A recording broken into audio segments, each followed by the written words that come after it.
Bienvenue à tous dans la Prolongue, l'émission qui décortique l'actu du ballon rond. Ce deuxième épisode fait directement suite au premier. Aujourd'hui, nous allons nous intéresser aux quarts de finale de la Ligue des Champions, qui se sont déroulés du mardi 5 au mercredi 14 avril. Alors, face aux géants de Première Ligue, Porto et Dortmund ont-ils réussi à créer l'exploit ? Qui de Liverpool ou du Real Madrid a réussi à se relancer ? Et enfin, un PSG en difficulté est-il parvenu à prendre sa revanche sur la meilleure équipe d'Europe ? Vous connaissez sans doute déjà les résultats, mais on va se replonger en détail dans ces matchs et les analyser ensemble. C'est bon ? Vous êtes prêts ? Let's go ! On commence avec, sur le papier, l'affiche la moins sexy de ces quarts. Sur terrain neutre à Séville pour l'aller comme pour le retour, pour cause de Covid, le Porto de Sergio Conceição et le Chelsea du Phoenix Thomas Tuchel se sont livrés une âpre bataille de la première à la dernière minute. Sur l'ensemble des deux rencontres, les Portugais peuvent nourrir de sérieux regrets. À l'aller, même privés d'Oliveira et Taremi, les Dragons sont parvenus à se montrer très dangereux. Auteurs d'un début de match canon comme à leur habitude, ils ont toutefois buté sur un Edouard Mendy décidément irrésistible cette saison. Le portier franco-sénégalais réalise ce soir-là son 10e clean sheet depuis l'arrivée de Tuchel à Londres. Un record sur l'année civile en cours dans les 5 grands championnats européens. Si les Lusitaniens manquent quelque peu de tranchant, ce n'est pas le cas des Blues. Contre le cours du jeu, les pensionnaires de Stamford Bridge ouvrent le score d'un éclair de génie de Jorginho, transformé avec classe par Mason Mount. On parle beaucoup, et à juste titre, de Mbappé et de Haaland. Mais la pépite anglaise est dans une forme étincelante et se révèle au plus haut niveau cette saison. Cela ne démoralise pas les Dragons, qui continuent à se montrer extrêmement menaçants. Mais côté britannique, Azpilicueta veille au grain. Les efforts des Portugais ne sont cependant pas récompensés. Fatigué, il craque en fin de match.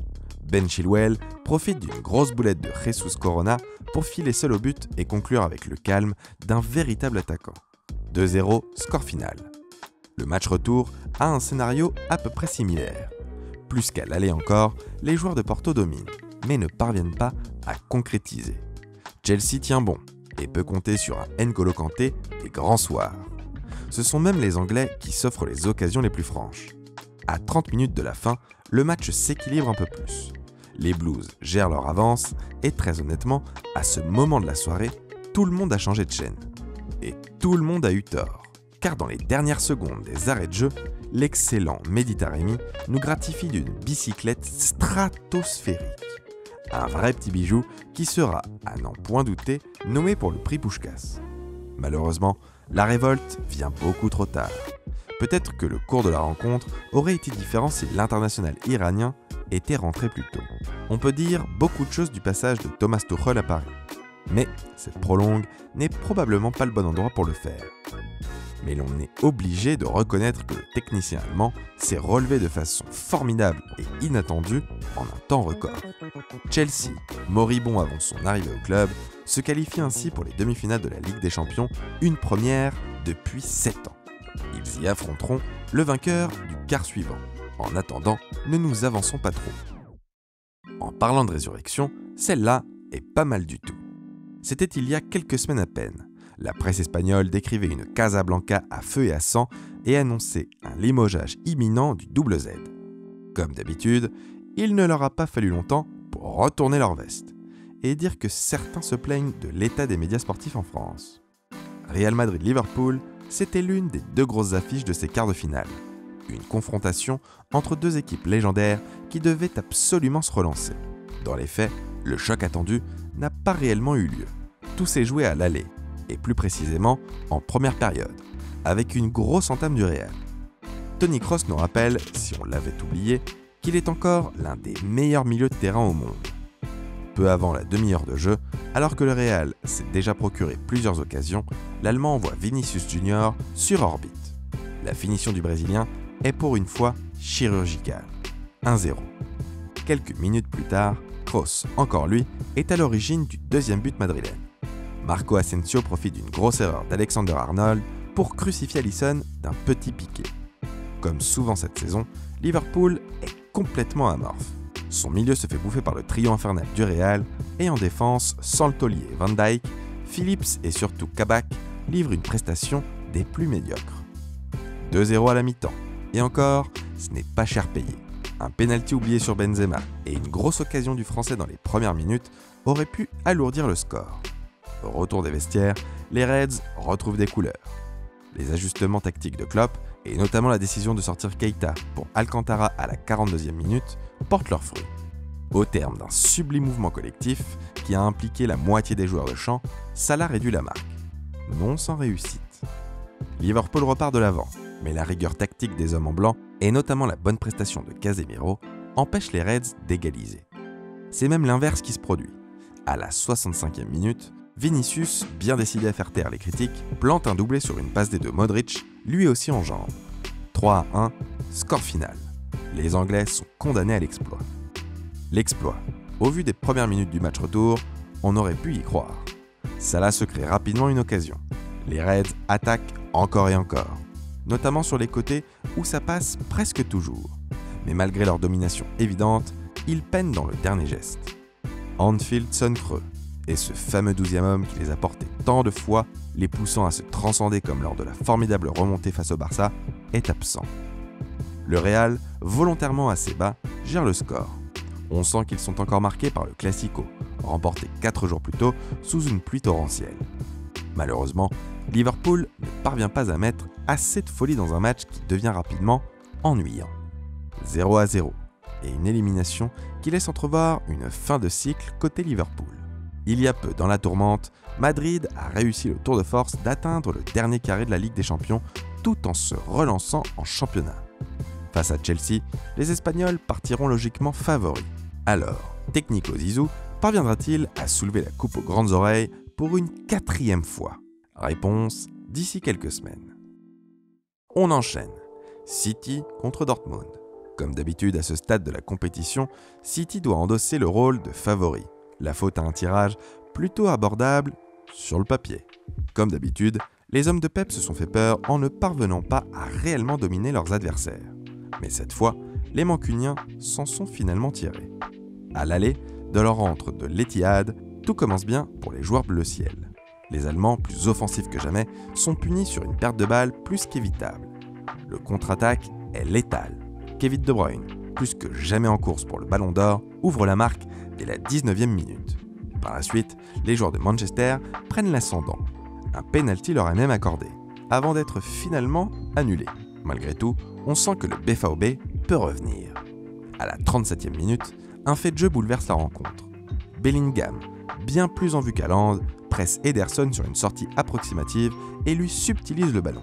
Le tout jeune international anglais, qui fêtera ses 18 ans en juin prochain, n'a plus qu'à conclure dans les buts désormais vides. Mais l'arbitre le coupe dans son élan, estimant qu'il y a faute sur le portier Citizen. Après visionnage du ralenti, on peut dire en toute bonne foi que la faute n'était pas évidente, pour ne pas dire inexistante.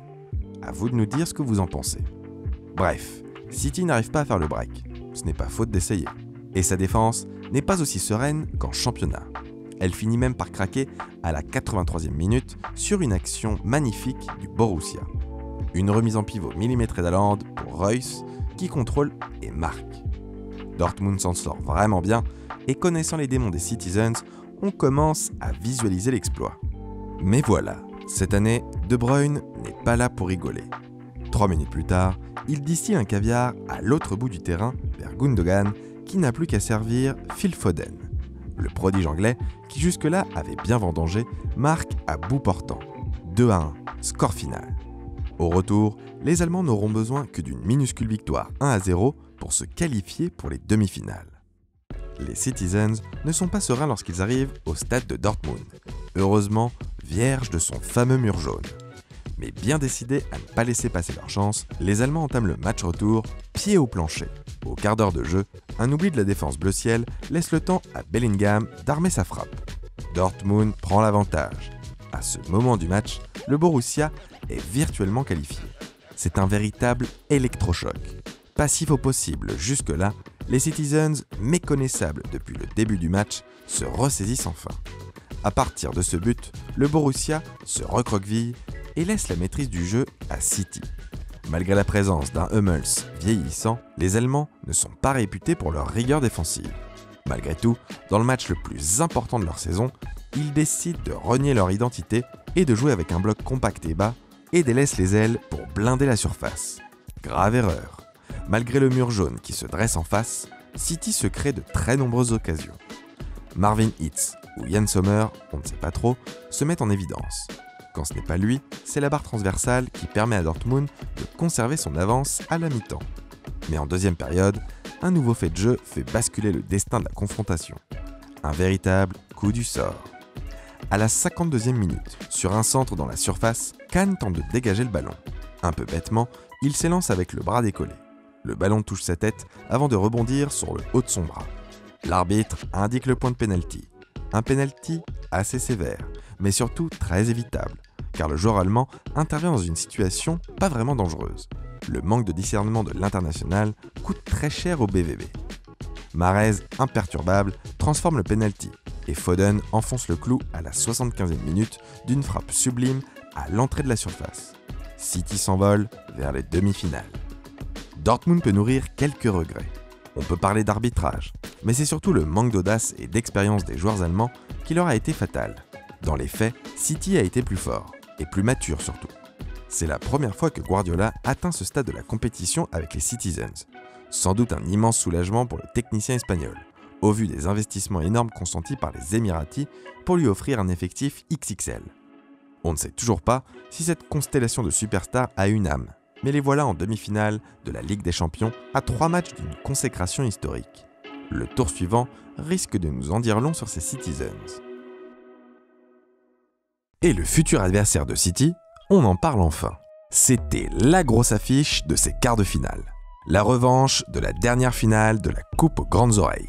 Le grand Bayern Munich, champion d'Europe en titre, est annoncé partout comme le candidat le plus sérieux à sa propre succession, contre un PSG à 2 visages, parfois resplendissant, mais souvent très décevant. Une affiche qui a tout d'abord été marquée par les nombreux forfaits des deux côtés. Chez les Bavarois, pas de Serge Gnabry, ni de Robert Lewandowski, blessé avec la Pologne. Le PSG, lui, a dû composer sans Marco Verratti, positif pour la 2e fois au Covid, sans ses latéraux titulaires et sans un Paredes suspendu pour le match aller, sans même évoquer Mauro Icardi, le nouveau Jessé du PSG. Malgré ses absences, nous avons eu le droit à une double confrontation unique en son genre, un véritable ovni footballistique. 2 matchs très différents, mais tout aussi palpitants l'un que l'autre. Au final, nous avons vécu un grand moment de Coupe d'Europe, de ceux qui restent dans les mémoires. Au même titre que le quart de finale de 95 contre le grand Barça de Johan Cruyff, cette confrontation face à l'épouvantail Bayern marquera, à n'en pas douter, l'histoire du PSG.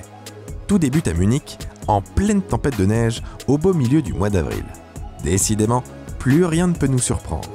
Plus rien, ou presque. Alors qu'on pensait le PSG destiné à souffrir, voilà qu'Mbappé ouvre la marque dès la 3e minute, avec une bonne dose de réussite. Une faute de main de Neuer, c'est encore plus rare qu'une frappe de Verratti. Mais ça arrive. Ça commence très bien pour les Parisiens. Les Bavarois ne se laissent pas impressionner et enclenchent le mode rouleau compresseur. Leur milieu de terrain domine nettement la partie, avec notamment un Kimmich en état de grâce. Le Bayern se crée rapidement de nombreuses occasions, mais comme toujours, 5 Keylor Navas veille sur ses ouailles. Complètement dépassé, le PSG donne tout de même l'impression étrange de pouvoir marquer à n'importe quel moment grâce à un contre-assassin. Positionnée très haut, la défense allemande se retrouve à la ramasse dès que Mbappé ou Neymar accélèrent. Finalement, Paris double la mise avant la demi-heure de jeu sur un caviar improbable de Neymar pour Marquinhos. Le Brésilien contrôle et fixe Neuer avec le sang-froid et la technicité d'un pur avant-centre. C'est contre le cours du jeu certes, mais ça compte. Encore une fois, le capitaine Courage s'illustre dans les moments où ça compte. Malheureusement touché avant l'action, il doit sortir quelques minutes plus tard et ne pourra pas participer au match retour. Paris va donc devoir tenir avec une paire Kimpembe-Danilo en défense centrale. L'hécatombe continue. Après Marquinhos, Goretzka puis Soule sortent également sur blessure. Vraiment pas en place, la défense du PSG prend l'eau de toutes parts, notamment à droite, où Dagba ne parvient pas à contenir les accélérations de Coman. Ce manque de discipline va coûter cher aux Parisiens. Un oubli dans la surface permet à Choupo-Moting, l'ancien chouchou du parc, de réduire la marque très logiquement. 2-1 à la mi-temps. Pour l'instant, Paris tient son braquage. Au retour des vestiaires, une nouvelle blessure va encore changer le cours de la rencontre. Diallo, excellent jusque-là, doit laisser sa place à Bakker. Auteur d'une prestation médiocre, le latéral néerlandais va enchaîner les boulettes et donner des sueurs froides aux supporters parisiens. Le Bayern collectionne les occasions et ce qui devait arriver, arrive. Ce diable de Müller, plus possédé que jamais, égalise de la tête sur un coup franc millimétré de Kimmich. Encore ce satané problème de marquage. Munich est dans un gros temps fort et cherche par tous les moyens à mettre Paris KO. Mais une nouvelle fois, alors qu'on ne s'y attend pas, Mbappé surgit pour crucifier les Allemands. Un but magnifique qui n'est pas sans rappeler celui inscrit en finale de Coupe du Monde. Contre toute attente et toute logique, Paris s'impose à l'extérieur dans l'un des matchs les plus bizarres de l'histoire. Le Bayern a frappé 31 fois, soit une fois toutes les 3 minutes. Le PSG, lui, a transformé presque toutes ses occasions. Une leçon de réalisme. Avec 3 buts à l'extérieur, le club de la capitale, que l'on annonçait moribond, sent que l'exploit est palpable. Plus que 90 minutes à tenir. Le scénario du match retour est complètement différent. Le Bayern n'est pas aussi rayonnant qu'à l'aller. Kimmich, qui avait fait beaucoup de mal au milieu parisien, n'est pas aussi en forme. Globalement, le PSG joue mieux et domine même. Le soldat Gay et un Paredes en mode Riquelme, Danilo replacé en défense centrale, font le taf. Peut-être même plus que Kimpembe. Passé à côté de sa copie à Munich, Dagba tient cette fois-ci tête à Coman. Di Maria et Neymar, en forme étincelante, se créent des occasions franches. Le Brésilien touche le poteau, puis la barre, sur une action de grande classe. Mbappé, lui, ne parvient pas à régler la mire. Pourtant, c'est bien le Bayern qui va ouvrir la marque, encore une fois par l'intermédiaire de Choupo, comme quoi certains consultants français feraient bien de lui témoigner un peu plus de respect. Quand on y pense, le scénario est presque l'inverse de celui du match aller. Mais à 1-0, le Bayern n'a plus qu'un petit but à marquer pour se qualifier. À ce moment précis, les remontadas et autres éliminations précoces des Parisiens en Ligue des Champions sont dans tous les esprits. Mais ce pari-là est différent. Pochettino harangue ses troupes et Sané et Coman manquent de lucidité dans les derniers gestes.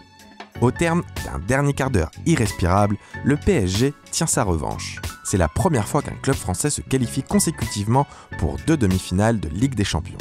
Malgré le contexte de blessure, l'exploit est immense. Qui aurait pu imaginer ne serait-ce qu'une seconde qu'une défense Dagba, Danilo, Kimpembe, Bakker allait tenir tête au surpuissant Bayern Munich. Pour info, parmi les 12 dernières équipes à avoir sorti le Bayern de la plus belle des compétitions, 10 sont allées au bout. Mais pour ça, il faudra une nouvelle fois sortir un cadre européen. Foden et City ont donné rendez-vous à Mbappé et au PSG dans ce qui s'annonce déjà comme un duel au sommet. Alors, les hommes de la capitale continueront-ils leur marche vers l'histoire ? On vous laisse prendre les paris en commentaire. Voilà pour notre récap des quarts de finale de cette Ligue des Champions édition 2020-2021. Les demi arrivent très vite. Le 27 avril pour Real Chelsea et le 28 pour PSG City. Nous, on a vraiment hâte d'y être. Vous pouvez d'ailleurs retrouver nos previews détaillées dans le prochain numéro de la Prolongue. D'ici là, pas impossible qu'un nouvel épisode du Flashback soit publié sur la chaîne. Restez aux aguets. D'ailleurs, si vous ne voulez rien manquer de notre actualité, venez nous suivre sur Instagram. Merci d'avoir regardé cette vidéo et à la prochaine.